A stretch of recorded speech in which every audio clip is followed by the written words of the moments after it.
Matapos hindi iproklama kahapon, nagbabala ang Duterte Youth Party List na isisiwalat ang umano'y baho ng Kongreso at ng COMELEC kapag hindi sila pinaupo sa 20th Congress.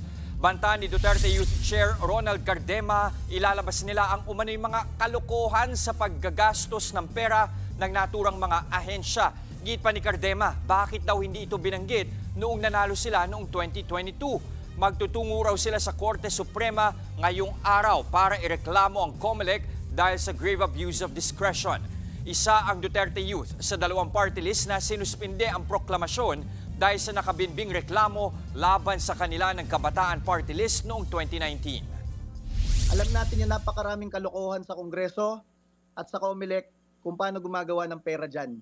Kaya kayang-kaya namin sabihin kung anong pinagkakaabalahan ng mga kongresista dyan at ng mga opisyal ng COMELEC sa paggawa ng mga decision at sa mga accreditation ng mga party list.